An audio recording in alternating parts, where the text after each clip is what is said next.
Hello students, welcome to your channel Zebish English Classes. I hope you all are good.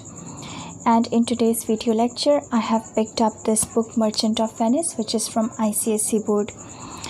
And I will go ahead with the explanation of Act 1, Scene 1, Part 2, line by line explanation. So I had stopped at the speech of Antonio. From here onwards I will start, that is from the speech of Gracchino. So Gracchino is saying, let me play the fool with mirth and laughter, let old wrinkles come, and let my liver rather heat with wine than my heart cool with mortifying groans.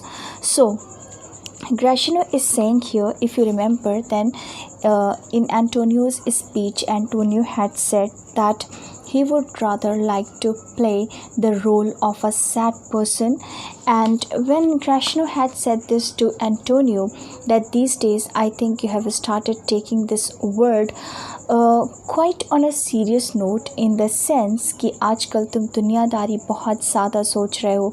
मतलब when it happens with us that we start thinking a lot, and हर छोटी छोटी चीज़ हमें परेशान कर देती है, and everything like that begins to happen. So this is what he is saying कि I think आजकल ऐसा लग रहा है हमें, ये ग्रैशिनो कह रहा है एंटोनियो से, just because कि एंटोनियो जो है वो बहुत सैड है, लेकिन वो ये कह रहा है कि उसको सैडनेस का रीज़न नहीं पता. इफ़ यू रिमेंबर तो हमारी सीन में कुछ ऐसा ही चल रहा था एक्ट 1 सीन 1 में. एंटोनियो वॉज सेइंग कि वो सैड है but he does not know the reason behind his sadness. तो उस पर ग्रैशिनो ने ये कहा कि हमें ऐसा लगता है कि आजकल तुम दुनियादारी बहुत ज़्यादा सोचने लगे हो, आजकल तुम बहुत कंसर्न्ड हो, या फिर हर छोटी छोटी चीज़ जो है वो तुम्हें परेशान कर दे रही है, जिसको कहा जाता है worldly considerations. When we think of everything very very much, you know, बहुत ज़्यादा हर चीज़ को बहुत ज़्यादा दिल पे ले लेना, इस तरह से सोचना.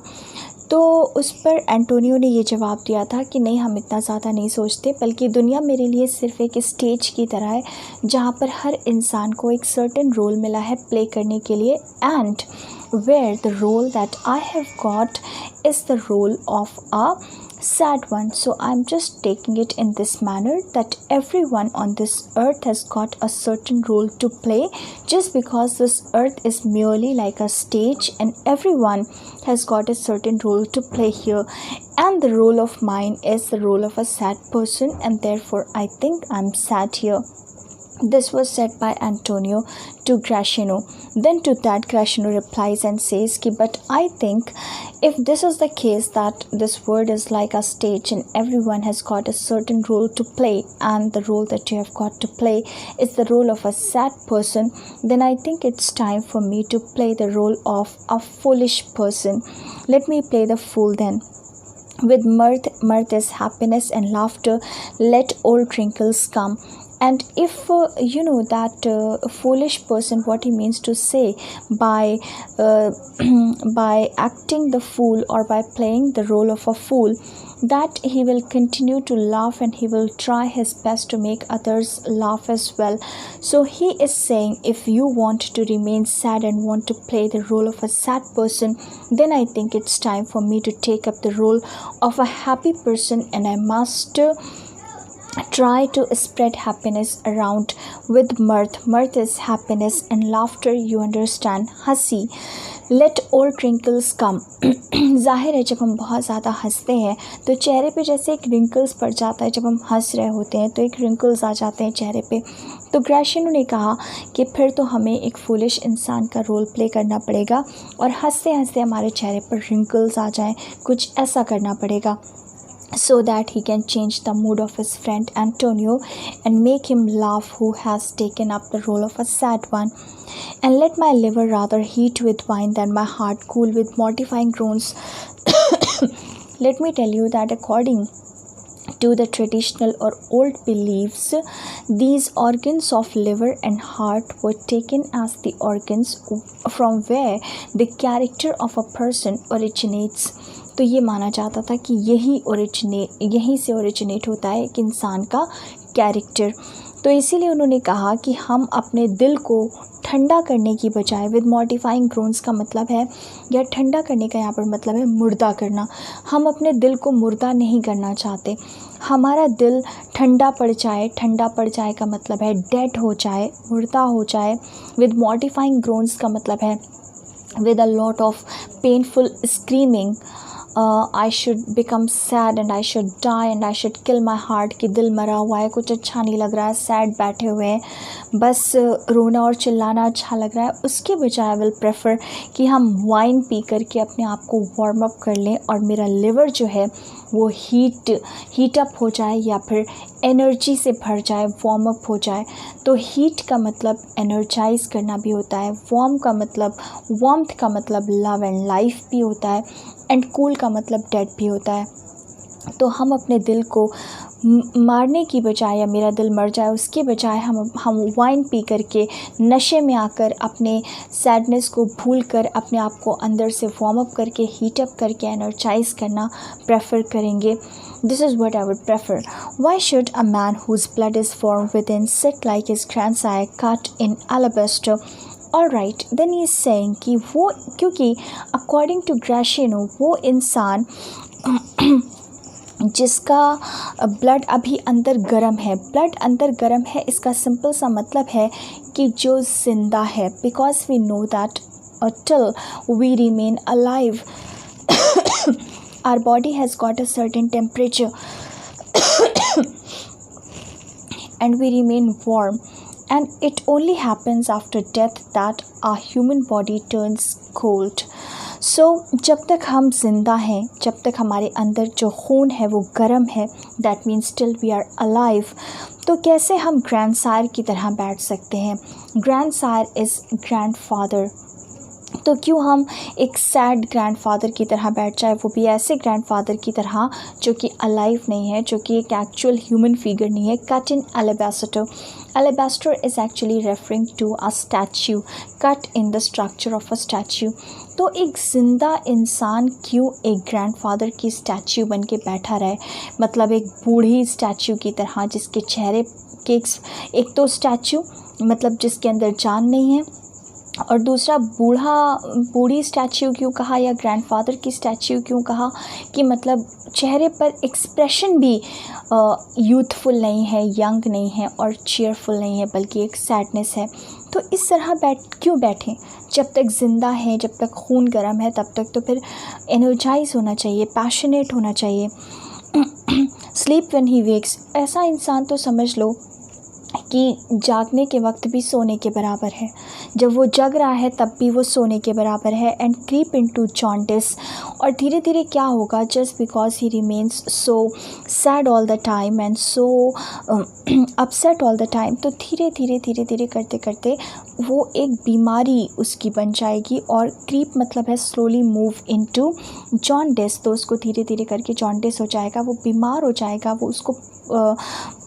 वो पीला पड़ जाएगा। By being peevish is like irritable, और धीरे धीरे ज़ाहिर है अगर हम हर वक्त उदास और सैड बैठे रहेंगे तो होगा ये कि ऐसा लगेगा सर में दर्द हो रहा है, और फिर यहाँ दर्द हो रहा है, वहाँ दर्द हो रहा है, and every part of the body will start paining, and we will feel so low that blood pressure भी रिड्यूस हो जाएगा, और अंदर से एक इरिटेशन कॉज होने लगेगा, गुस्सा आने लगेगा, चिड़चिड़ापन आ जाएगा। So this is what tends to happen with a person who remains sad all the time.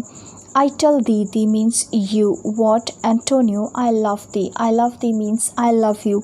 So Gratiano is saying this to Antonio, that Antonio, I want to tell you this, that I love you a lot.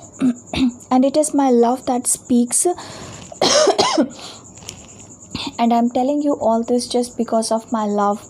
I'm telling you this because I love you so much. And there are a sort of men whose visages do cream and mantle like a standing pond, and do a willful stillness, certain with a purpose to be dressed in an opinion of wisdom, gravity, profound conceit, as who should say, I am Sir Oracle. All right.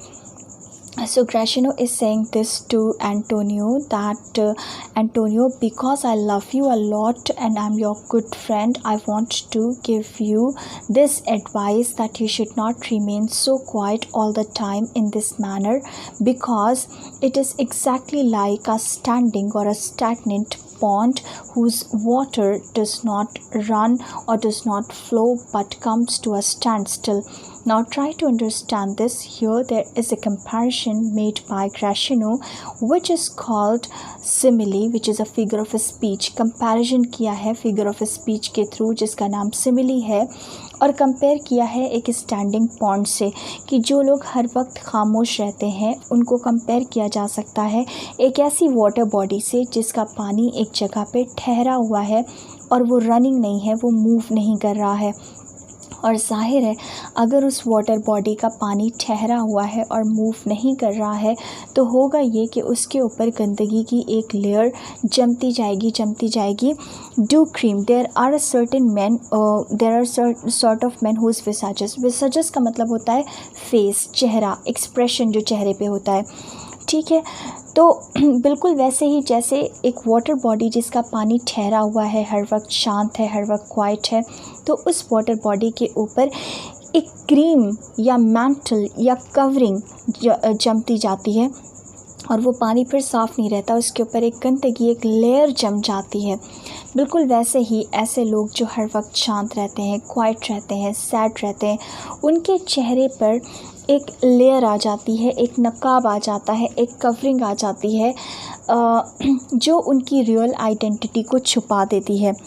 And do a wilful stillness, वो लोग शायद जानबूझकर, wilful मतलब जानबूझकर, stillness मतलब quite रहना पसंद करते हैं, क्योंकि उनको लगता है कि अगर इस तरह हर वक्त खामोश रहेंगे तो हमें बहुत इज्जत मिलने लगेगी। लोग ये सोचेंगे कि हम बहुत ही होशियार हैं और जल्दी हम बोलते नहीं हैं, क्योंकि हमारी बातों की इतनी वेटेज, इतनी अहमियत है कि हम सिर्फ तब बोलते हैं जब हमें लगता है कि यहाँ पर कोई भी इंसान ना बोल सकता है, ना सोच सकता है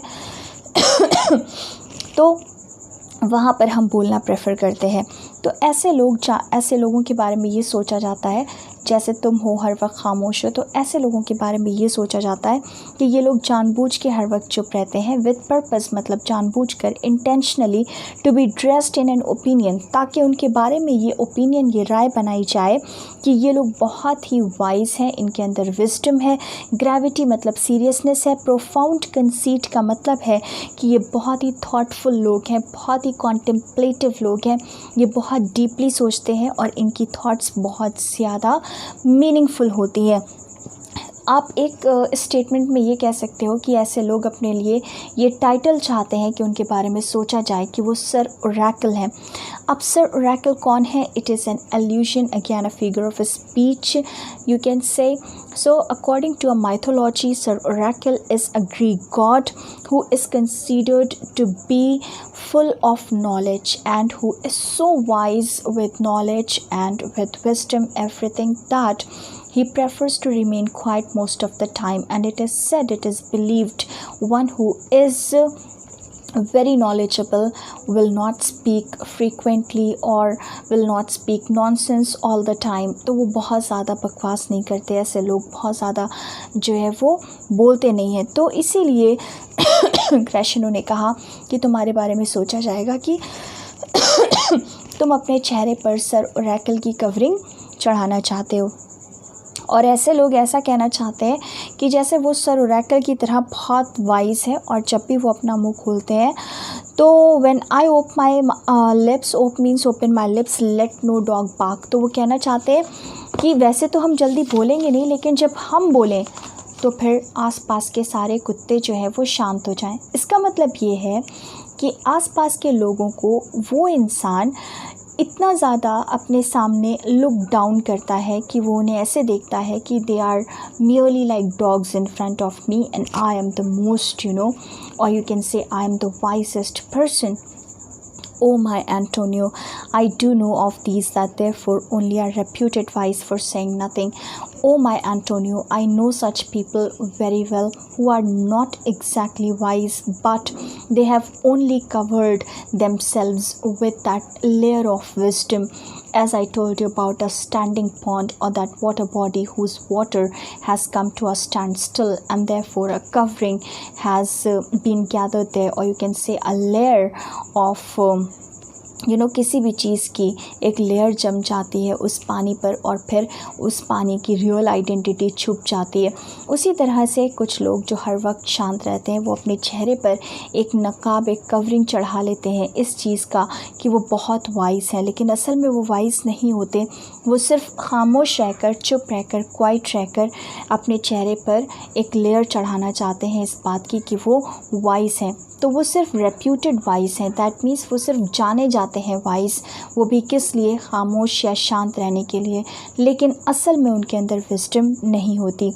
When I am very sure if they should speak would almost damn those years, although I am very sure कि अगर ऐसे लोगों को, जब ये ऐसे लोग बोलेंगे जो मोस्ट ऑफ़ द टाइम शांत हैं, खामोश हैं, लेकिन जब ये बोलेंगे तो ऐसा नहीं है कि ये बहुत वाइजली बात करेंगे, बल्कि जब ये बोलेंगे तो सुनने वाले अपने कान को कर्स करेंगे इस बात के लिए कि क्यों हम हियरर हैं इनकी बातों के।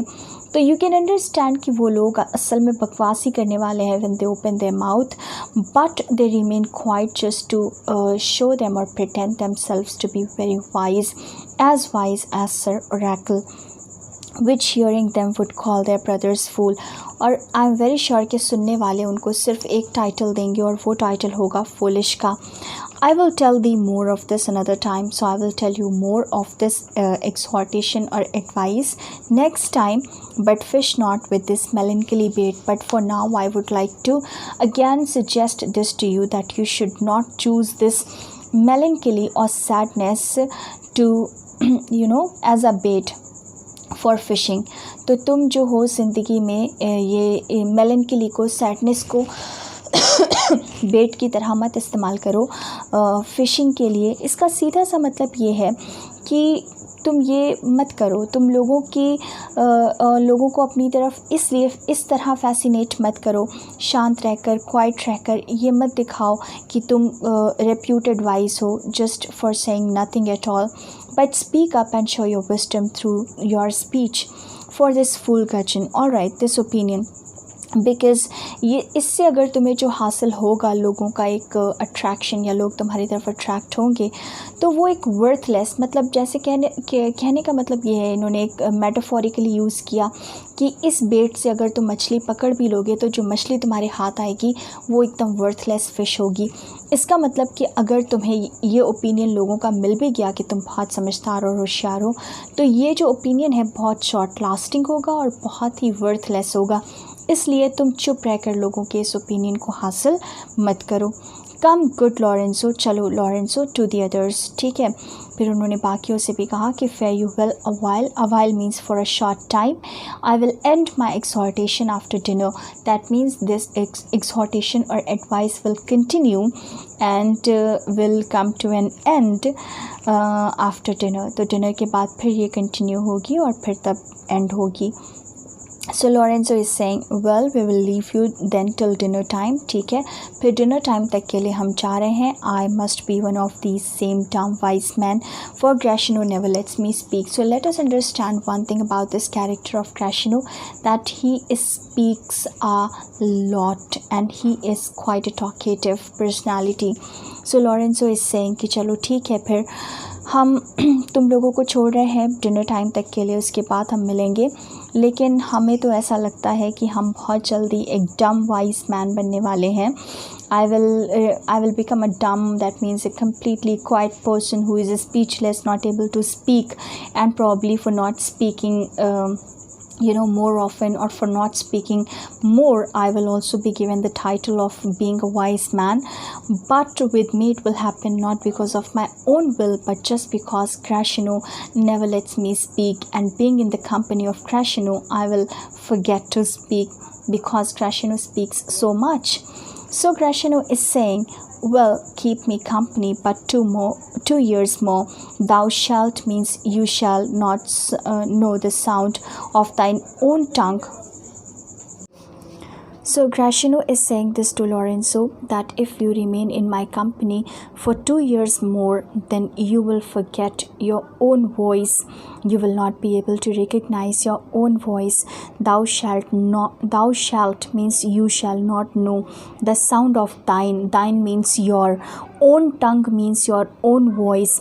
That means you will not be able to recognize your own voice if you stay in my company for 2 more years. More is more. Then Antonio is saying, farewell, I will grow a talker for this year, which means that farewell to you, goodbye to you, and for this advice. Gear means advice. This advice which you have given to me, I will surely take it into consideration, and due to this advice, I think I will start talking a lot very soon. This was said by Antonio. Then Gracino is saying, thanks in faith, for silence is only commendable in a neat's tongue, tried and a maid not vendible.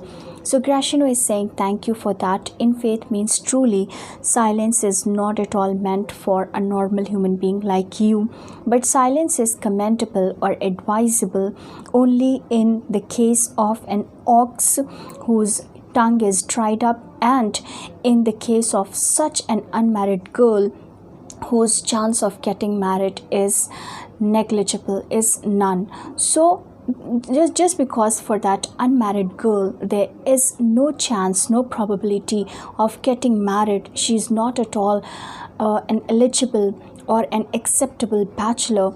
For that reason, she may remain quiet and sad and upset and silent. So for her, silence is commendable, or you can say it is advisable.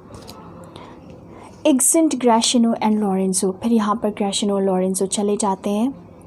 तो we come to know that only 2 characters are left in the scene who are the best friends. That is Antonio and Bassanio. Antonio is saying, is that anything now? Okay, so बताओ अब क्या बात है? Bassanio is saying, Gracino speaks an infinite deal of nothing, more than any man in all Venice. उसने कहा बेसानियो ने कि ग्रैशिनो बहुत ज़्यादा बोलता है. हमें तो ऐसा लगता है कि पूरे वेनिस में उससे ज़्यादा कोई भी नहीं बोलता. His reasons are as 2 grains of wheat hid in 2 bushels of chaff. You shall seek all day, ere you find them, and when you have them, they are not worth the search. So Bassanio is saying, ग्रैशिनो इतना ज़्यादा बोलता है, पूरी Venice में मेरे ख़्याल से उससे ज़्यादा कोई और नहीं बोलता. और जो उसके रीज़न्स होते हैं, रीज़न्स का मतलब जो उसकी स्पीच होती है, जो उसकी बातें होती हैं, वो ऐसा लगता है, यहाँ पर कंपैरिजन हुआ है, फिगर ऑफ स्पीच है, सिमिली एज वर्ड का इस्तेमाल किया गया है कंपैरिजन करने के लिए. ऐसा लगता है 2 ग्रेन्स हैं वीट के जो कि छुपे हुए हैं 2 bushels ऑफ chaff में. Try to understand, bushel is actually a unit of measuring the food grains. So chaff, you understand that it is the husk which is removed through various processes from the grains. So उन्होंने कहा कि उसकी बातें ऐसा लगता है जैसे wheat के 2 ग्रेन्स की तरह हैं जो छुपी हुई हैं चैफ के 2 बुशल्स में, और लोग उसको सारा दिन ढूंढ रहे हैं. देखो यहाँ पर सिमिली यूज़ हुई है, तो अब ये समझने की कोशिश करिए आप कि 2 ग्रेन्स ऑफ वीट यहाँ पर कहा जा रहा है डबल मीनिंग वाली बातों को. दैट मीन्स ऐसी बात जिसका डबल मीनिंग निकल रहा हो, जिसको आप वेग कह सकते हैं, जिसको आप नॉनसेंस कह सकते हैं. सो यहाँ पर ये कहा जा रहा है कि जो ग्रैशिनो बातें करता है उसकी बातों का एक सिंगल सीधा स्ट्रेट प्लेन मीनिंग नहीं होता, उसकी डबल मीनिंग वाली बातें होती हैं, नॉनसेंस बोलता है, और इसीलिए उसको कहा जा रहा है 2 ग्रेन्स ऑफ वीट की तरह होता है. दैट मीन्स उसमें 2 मीनिंग छुपा होता है. राइट, दो बातें होती हैं, राइट, दो मीनिंग्स होता है. Hidden 2 bushels of chaff, that means कि दो मीनिंग उसका छुपा होता है उसकी बातों में. राइट, बिल्कुल वैसे ही जैसे 2 grains ऑफ wheat हम एक्सपेक्ट करते हैं कि छुपे होंगे किसमें, 2 bushels ऑफ chaff में, 2 bushels ऑफ हस्क में, और फिर हम सारा दिन निकाल सकते हैं उसको ढूंढने में कि किस में होगा वो 2 grains ऑफ wheat. और जब हमें मिलते हैं वो, तो हमें ये रियलाइज़ होता है कि इसका तो कोई मीनिंग ही नहीं था, ये तो वर्थलेस है. इन द सेम मैनर जब हम लोग बातें सुनते हैं ग्रेशिनो की, and we try to find out the various meanings that he tries to convey with one single statement, और मीनिंग को फाइंड आउट करने के बाद हम इस कंक्लूजन पे पहुंचते हैं कि इसकी बातों का तो कोई मतलब ही नहीं था, वो सब तो सेंसलेस था. So they are not worth the search. Antonio is saying, well, tell me now, what lady is the same? चलो खैर वो सब छोड़ो, ये बताओ उस लेडी के बारे में to whom you swore a secret pilgrimage. Right, जिससे तुमने कसम खाया था, वादा किया था कि तुम जाओगे उसकी प्लेस पर. सीक्रेट पिलग्रिमेज इसलिए कहा जा रहा है because Belmont is the place where Portia lives, and it is regarded as a sacred place just because Portia is such a virtuous princess that her place is no less than a pilgrimage you can say. तो उन्होंने कहा कि तुमने वहाँ पर जाने के लिए प्रॉमिस किया था, तो what about that? So that you today promise to tell me of. All right, तो तुम्हें वहाँ पे जाना था, तुमने उसके लिए कसम खाई थी, तुम जाओगे बेलमेंट उस होली प्लेस पे, और तुमने कहा था कि उस सब के बारे में तुम हमें भी बताओगे. सो what about that? Tell. Bassanio is saying, it is not unknown to you, Antonio, how much I have disabled my estate. उन्होंने कहा, एंटोनियो तुमसे सारी बातें तुम्हें पता है, तुमसे कुछ भी छुपा नहीं है कि कैसे हमने अपनी प्रॉपर्टी को डिसेबल किया है. इसका मतलब ये है कि वेस्ट किया है, wastefully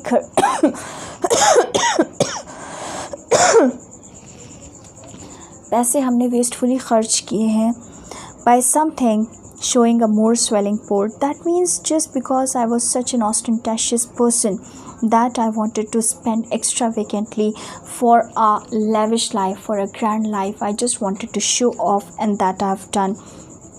Then my faint means would grant continuance. Faint means का मतलब है small resources, you can say.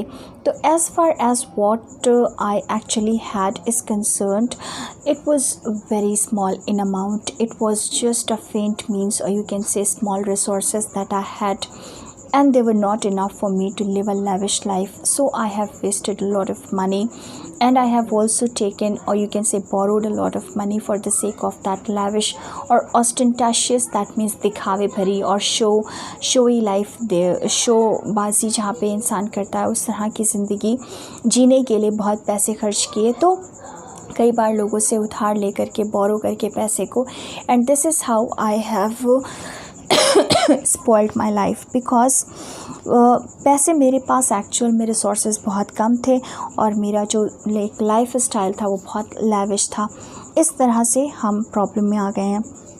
Nor do I now make moan to be abridged from such a noble rate, but my chief care is to come fairly off from the great debts where in my time something too prodigal had left me caged. तो उन्होंने कहा कि और आज हम इस बात के लिए मोन कर रहे हैं, that means I am complaining about it just because अब जो है उस लैविश लाइफ से हमें कर्टल करना पड़ रहा है, कट डाउन करना पड़ रहा है अपने एक्सपेंडिचर्स को. अब हम उस तरह की नोबल लाइफ या लैविश लाइफ नहीं जी सकते हैं, क्योंकि अब हमें बेलमेंट जाना है और मेरे पास अब पैसे बिल्कुल नहीं बचे हैं. और पैसे मेरे अपने तो नहीं बचे, वो एक बात है, और पैसे जो बोरो कर करके हमने स्पेंड किए थे उसकी वजह से हम कर्ज़े में भी काफ़ी आ चुके हैं.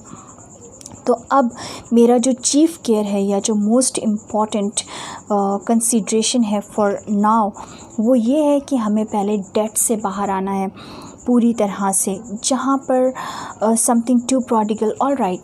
और जिस कर्ज़े में पड़ने की वजह है मेरा प्रोडिगल होना, या एक्स्ट्रावेगेंट होना, या फिजूल खर्च होना, for that reason I have become indebted, or I have become a debtor, you can say.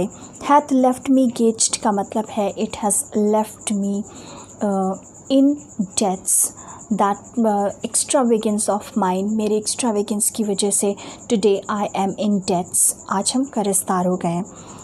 To you Antonio I owe the most in money and in love, and if I take it और consider it, if I think of it, तो I think तुम वो इंसान हो जिसके हम सबसे ज़्यादा कर्जदार हैं इन ऑल द सेंस, पैसे में भी एंड मनी में भी। मनी का मतलब है all kinds of support that you have ever done for to me, and from your love I have a warranty to unburden all my plots and purposes, how to clear off all the debts I owe, and just because I love you so much I am confident enough to share all my secrets and all my plans and purpose and plots with you. I want to unburden means disclose disclose करना चाहते हैं अपने plots को अपने purpose को, और किस तरह से सारे डेट्स हमने डिसाइड किया है कि कैसे हम इन कर्ज़ों से बाहर आएंगे। तो जो भी मेरा प्लान है, मेरा प्लॉट है, मेरा पर्पस है कि कैसे हमें इन कर्ज़ों से बाहर आना है, वो सब I am gonna share with you, just because I trust you and you are a very good friend of mine.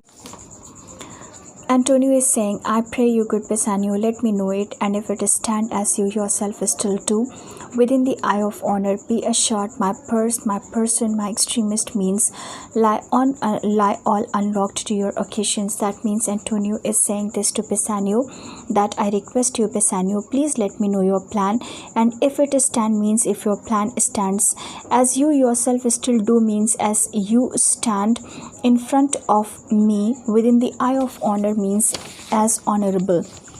Okay, so Antonio is saying this to Bassanio, that Bassanio, you please let me know your plan, and if your plan stands as much honorable as you are standing in front of me, then I promise you that I will help you in all the possible ways that I can. Be assured my purse means my money, person means as a person whatever I can do, my extremist resources means my extremist means का मतलब है my extremist resources means all my resources that I have, they all lie unlocked means they all lie open to your occasions means to your need or to help you. So all my resources, my money, I myself as a person, all will be there to help you out in your need. Bassanio is saying, in my school days when I had lost one shaft, I shot his fellow of the same flight, the self-same way with more advised watch, to find the other fort, and by adventuring both, I oft found both. All right. So Bassanio is saying कि मेरे school days में ऐसा अक्सर होता था कि जब एक एरो फेंकने पर खो जाती थी तो हम दूसरी एरो को भी सेम डायरेक्शन में फेंका करते थे। आई शॉट हिज फेलो का मतलब है दूसरी एरो को। Of the self same flight का मतलब है कि दूसरी एरो को हम सेम पावर से, सेम एफर्ट्स से, सेम डायरेक्शन में फेंकते थे। और इस बार एडवाइस्ड वॉच के साथ मतलब अलर्ट रहकर, विजिलेंट रहकर। तो उससे क्या होता था कि हमारी दोनों एरोज़ मिल जाती थी रिस्क लेने से। बाय एडवेंचरिंग बोथ मतलब by risking both, I oft means I often found both. तो try to understand this example. Actually it means that Bassanio is saying कि अगर यहाँ से बैठकर हमने एक एरो फेंका तो वो, और हमने ध्यान नहीं दिया कि वो एरो किस डायरेक्शन में गई, तो अब या तो उसे ढूंढे और बहुत टाइम टेकिंग प्रोसेस होगा, मिलेगी या नहीं मिलेगी पता नहीं। यहाँ से हमने फेंका और एरो को और ध्यान नहीं दिया और एरो कहीं चली गई। एक और रास्ता है लेकिन वो रिस्की है।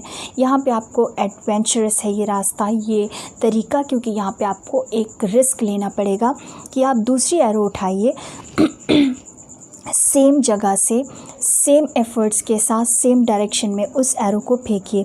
और इस बात की प्रोबेबिलिटी हाई है कि ये दूसरी एरो जा कर के ऑलमोस्ट उसी जगह गिरेगी जहाँ पर पहली वाली एरो है।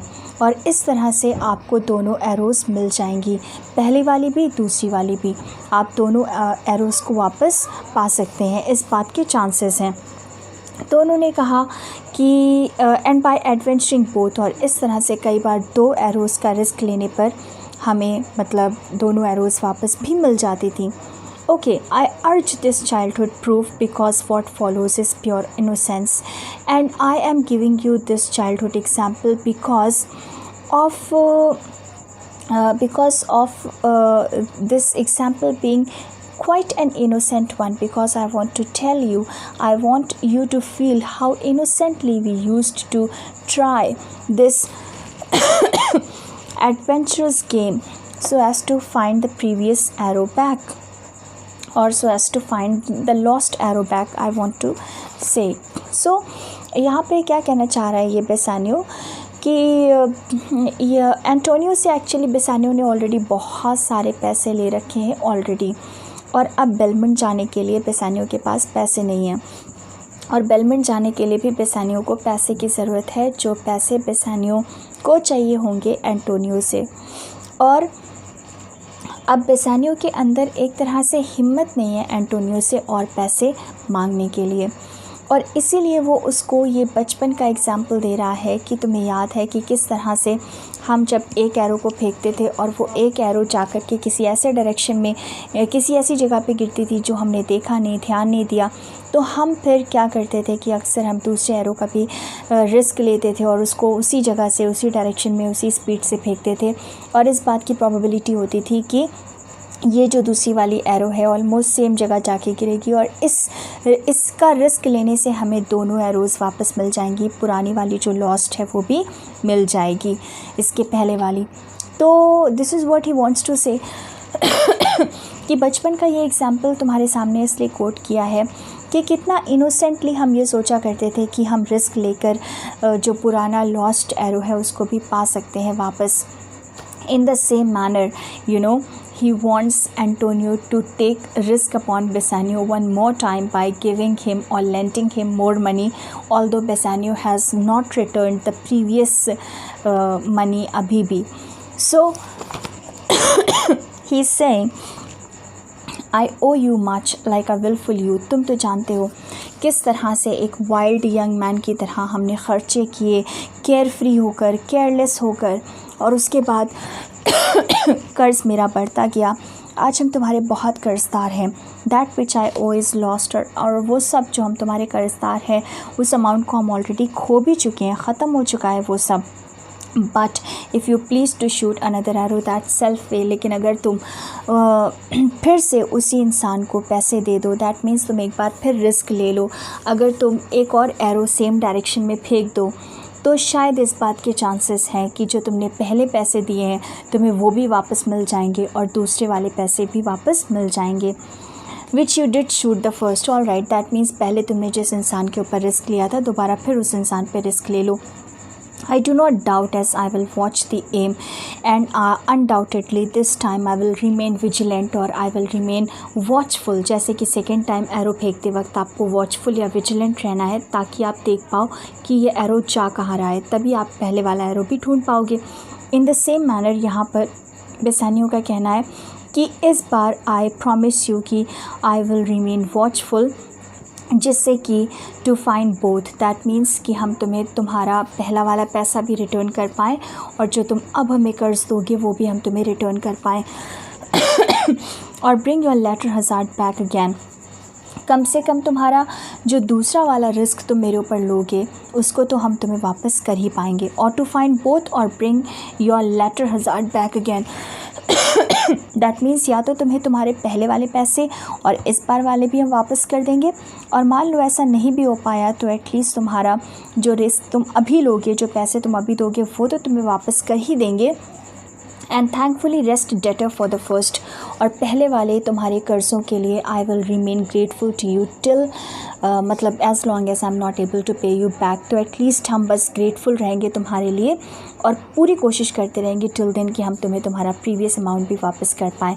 लेकिन एटलीस्ट जो तुम अब भी हमें पैसे दोगे या जो तुम लेटर वाला जो हज़ार्ड है, जो दूसरा रिस्क हम तुम्हें लेने को कह रहे हैं मेरे ऊपर by giving me more amount of money, तो आई प्रॉमिस यू कि एटलीस्ट दैट मच तो I will return you for sure. and for the rest of the amounts of money that I have taken already, for that I will stay grateful to you, and I will try my best to return that as well as soon as possible. Antonio is saying, you know me well and herein spent but time to win about my love with circumstance. Antonio is saying कि तुम हमें इतने अच्छे से जानते हो कि I love you so much like anything, and still you are asking me for help by quoting an example from the childhood days. That means you have to win about my love with circumstance. Circumstance simply means that by giving an example or by quoting an illustration. So do you really think that you need to quote an example from the childhood days so as to ask for some amount of help from me? Do you have to go through an indirect way to ask for help to me?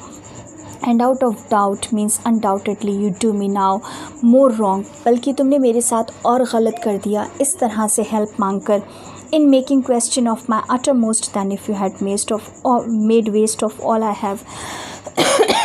तब भी हमें इतना बुरा नहीं लगता अगर तुम हमसे मेरे सारे रिसोर्सेज ले करके उस सब को वेस्ट करके चले आते. In making question of my uttermost का मतलब है मैक्सिमम ऑफ माई रिसोर्सेज और एक्सट्रीम और ऑल ऑफ माई रिसोर्सेज. अगर तुम हमसे मेरा सब कुछ ले लेते और वो सब वेस्ट करके आके बताते कि एंटोनियो आई एम सॉरी, सब कुछ ख़त्म हो गया, I wouldn't have felt as much bad as I am feeling at present that you have to ask for something to me in such an indirect way by quoting an example from a childhood days you can say. Then do but say to me what I should do. तुम्हें तो बस बोलना चाहिए कि तुम्हें क्या चाहिए हमसे. That in your knowledge may by me be done. जो तुम्हें लगता है कि हम तुम्हारे लिए कर सकते हैं.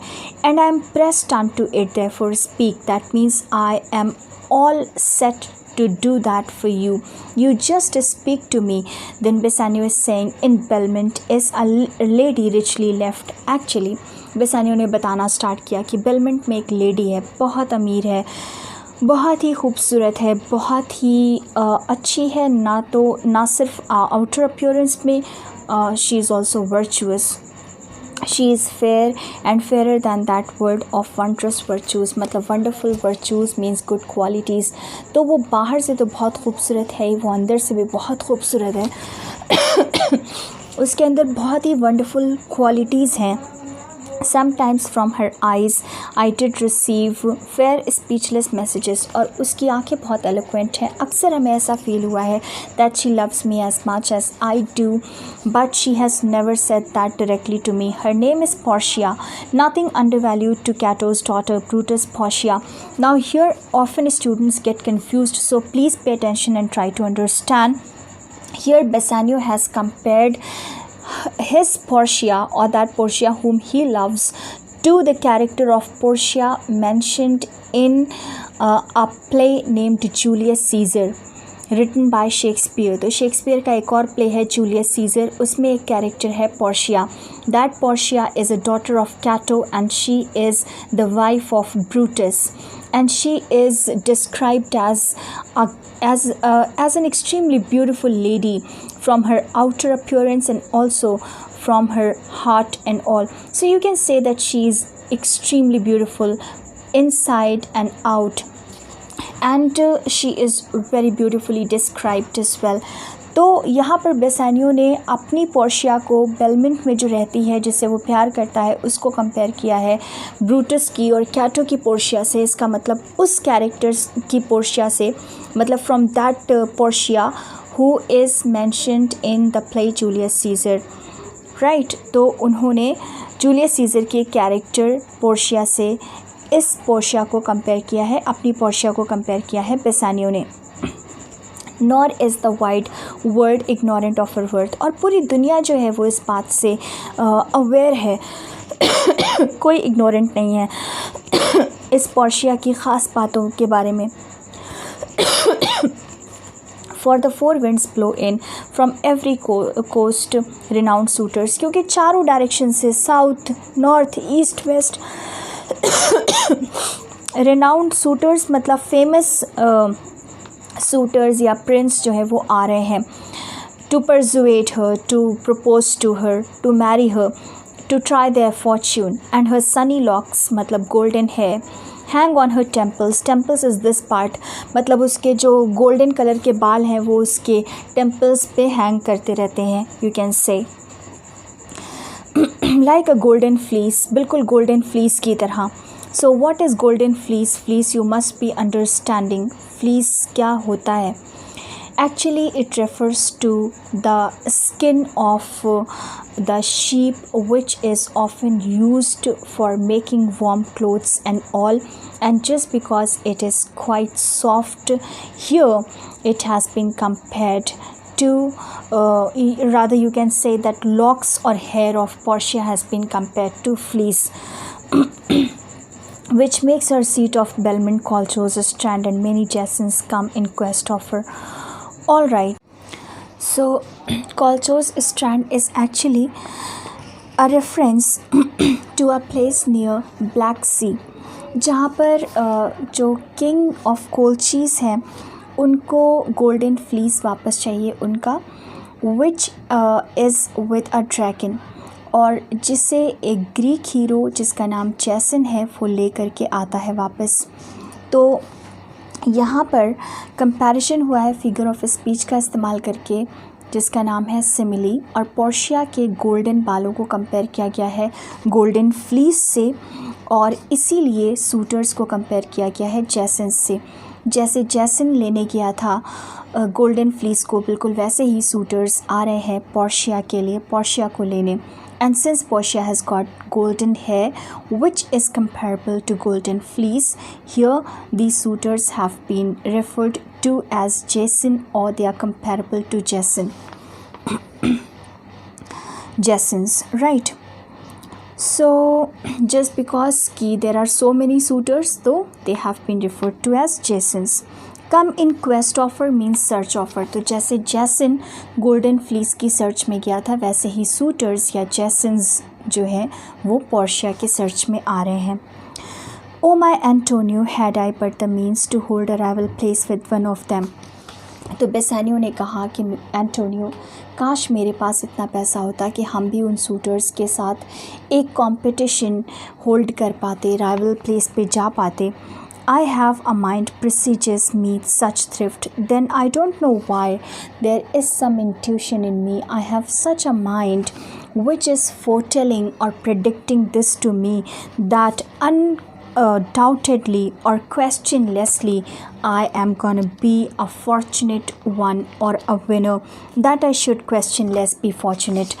I am very sure that I am gonna win this competition. It was told by Bassanio to Antonio. Antonio is saying, thou knowest, that means you know, that all my fortunes are at sea. तुम्हें पता है मेरे सारे fortunes इस वक्त sea में हैं. Neither have I money nor commodity. इस वक्त मेरे पास ना तो पैसे हैं और ना ही commodity है to raise a present sum. That means ना तो मेरे पास पैसे हैं और ना ही कोई goods या सामान है जिसे हम mortgage या फिर गिरवी रख कर पैसे ले सकें.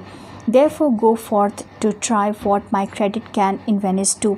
इसलिए चलो चलते हैं और अपनी क्रेडिबिलिटी को, रेप्यूटेशन को ट्राई करते हैं कि मेरे नाम पर कितने लोग पैसे की मदद प्रोवाइड कर सकते हैं. That shall be ragged, that means that can be extended or stretched even to the uttermost to furnish thee to Belmont. जितना भी पैसा हम लोगों से ले पाएंगे, जितनी की भी मदद मिल पाएगी लोगों से, मेरे नाम पर वो मदद हम लेंगे.